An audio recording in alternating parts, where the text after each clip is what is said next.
O sige, dito tayo sa malapit-lapit. So malayo pa daw mangyari mga kababayan na magtago si Bongo. So si Bato lang naman. So meron pang 11. Oo. Eh paano kung itong sunod? Malayo pa sa bituka yung sinabi mo magtago si Bongo kasi wala pa namang waran. So malay natin, 'di ba? Umpisahan na itong impeachment trial ni Sara sa Senado. Tapos boboto dito siyam, di ligtas nga naman si Lustay. Tapos hindi aabot ng 16 itong boto para ma-convict siya. O sige, dito tayo sa malapit-lapit. Jinggoy Estrada. Ito mga kababayan. Sige, dito tayo sa lapit-lapit. Kasi sabi nyo nga, dito tayo sa lapit-lapit. Malayo pa daw kasi sa katotohanan. Sabi nga ng mga DDS noon, yung ICC warrant ni Tatay Digong, nasa helmet yan. O, nasa puwet ng ano yan, nasa puwet ng electric pan, diba? Nasa puwet yan ng rice cooker, diba? Yung ICC, ang naalala ninyo mga kababayan, asan na yung ICC mo, diba? Yan yung lagi nilang tinatanong noon, asan yung ICC na yan? Nasa puwet daw ng rice cooker, nasa puwet ng electric pan, nasa loob ng helmet, di ba? Ending, si Digong, na-aresto, nakulong. Tapos ngayon, may nilabas na naman na warrant kay Bato.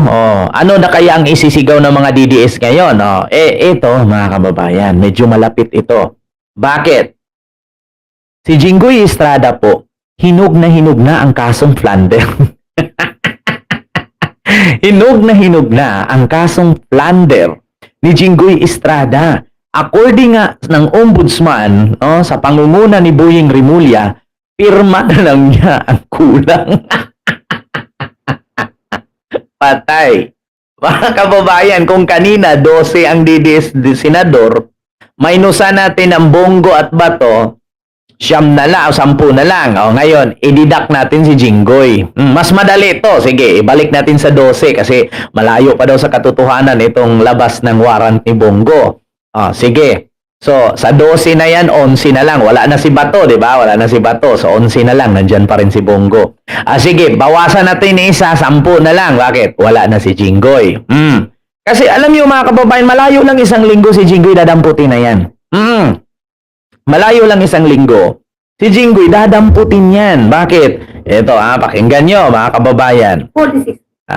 Sabi ni Boying Rimulya, ito. Information against Senator Jinggoy Estrada. Information to be filed sa Ligang Bayan as soon as possible. Hopefully, first week, we will file it first week. So narinig nyo yung kay Jinggoy Estrada daw, nasa Sandigan Bayan na daw. So kulang lang ng pirma ni Boying. Si Boying mismo nagsalita. Eto, panoorin nyo, pakinggan ninyo. DZMM to Wait lang. Sa kanila.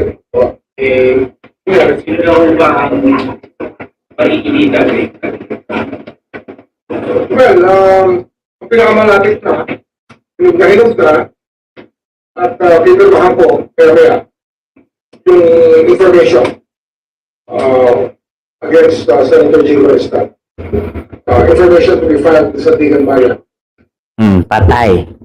Yung malapit na, yung hinog na, yung pipirmahan ko mamaya, ay yung kay Jinggoy Estrada. Patay ka diya, mga kababayan.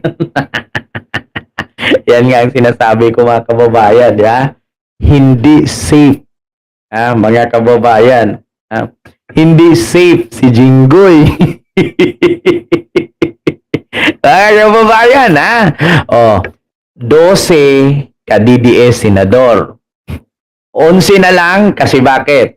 Wala na si Bato. So sa 12, 11 na lang. 11 na lang sila. Ngayon, tanggalin natin si Jinggoy, 10 na lang. Tanggalin natin si Jinggoy, 10 na lang. Ngayon mga kababayan, mauubos na sila. Bakit? Kasi mga kababayan, halos po lahat ng mga DDS senador or mga senador ni Sara, tuta ni Sara, lahat po sila may kaso. Maliban lang kay Alan si Alan Cayetano may kaso na nga rin yung obstruction of justice Alam niyo, sa totoo lang mga kababayan, natatawa ko eh. Nagsasama-sama sila. Nagsasama-sama sila. Halos lahat may kaso. Di ba? Ito, iwan ko lang sa mga DDS kung hindi pa rin ba sila dito nagising. Kasi biruin ninyo mga kababayan, halos lahat ng mga DDS senador ngayon, puro sila may problema. Continue natin, sabi ni Boying. As soon as possible. Hopefully, Thursday. We will file it first thing in the morning. Thursday. Plunder. And other related offenses. Hopefully, ipa-file daw nila Thursday. Ano na ba ngayon? Tuesday. Like po tayo mga kababayan. Sir Noel, hello po. Nanay Minda, hello po. Mamilisa, hello po. Eduardo, hello po. Yeah? So, Tuesday. Bukas Miyerkules na. Next day na, Webes. Thursday daw eh. Thursday ipa-file. So, bayan nito next week, alam nyo naman mga kababayan, priority ni PBBM ngayon, yung mga kurap. Priority ni PBBM ngayon, yun yung mga nagnakaw sa flood control. Hello po, Ma'am Susan Vergara, hello po. Di ba? Kaya sabi mismo ni Boying, probably Thursday. Nako, mga kababayan, madali to. Bakit? Kasi yung kay mga kababayan, yung kay Bong Revilla, sinabi lang ng DOJ yun noon, di ba? Kung naalala ninyo, i-final agad yun. Pagka next week, kusa si Bong Revilla sumuko. Bakit? Kulong agad eh. Di ba? Alaka. Based on the DOJ record, what's that? Related pa rin po sa flood control.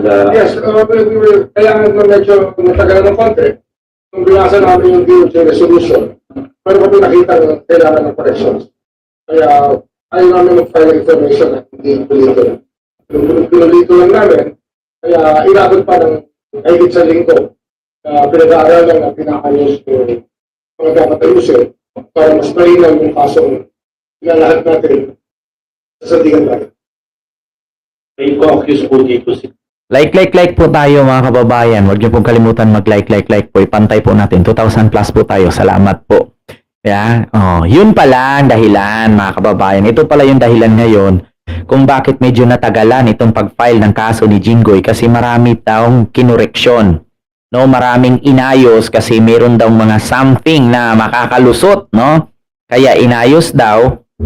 Siguro alam naman natin mga kababayan, sabi nga ni Yussi Claire Castro, as a trial lawyer, huwag nating madaliin. Kasi kapag maayos ang kaso, swak, solido, mahirap mag-counter. Mahirap lusutan, kulong habang buhay. Nako po mga kababayan. Hello po sa iyo dyan, Ma'am Inos or Sir po ba? No, dyan sa Australia. Di ba?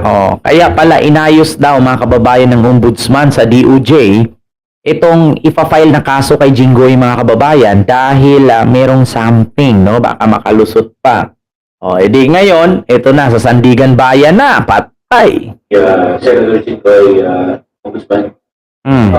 Meron, pero ang iba sa kanila kasi mga state witness na.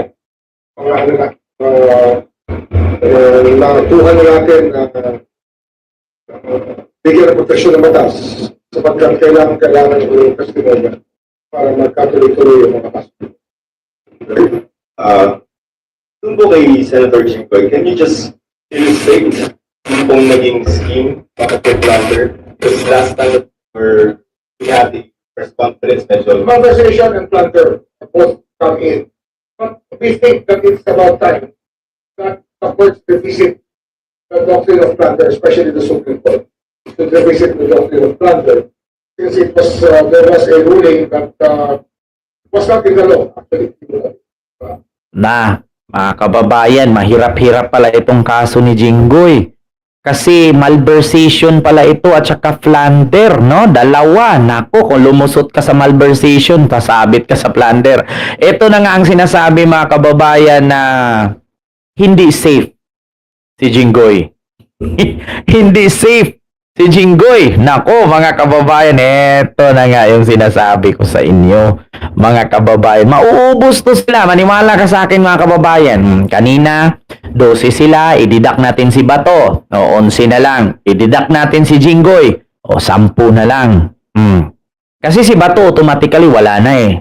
O, tago na si Bato. Ilang linggo na lang yan, maaresto na yan. Ngayon, next 2 weeks, si Jinggoy naman yung susunod. O, di 10 na lang sila. Naku, hindi na safe. Mga kababayan, hindi safe si Jinggoy. Naku, patay ka diha. Mga kababayan, hindi safe si Jinggoy. Naku, mag-anda ka ng petroleum jelly, Vaseline. Mga kababayan, ako, sino po yung gusto magpaabot ng Vaseline? Ayan, nakaw pa more. Ay, nako, talaga, mga kababayan. Sabi nga nung host ng Peanut Gallery Media Network, no? Inuuna tayo. Inuuna tayo. So, mga kababayan, magsulat kayo ngayon dyan pangalan, no? X na si Bato, X na si Jinggoy. Sunod, mga kababayan, ako, eto na nga yung sinasabi ko eh. X na si Bato, X na si Jinggoy,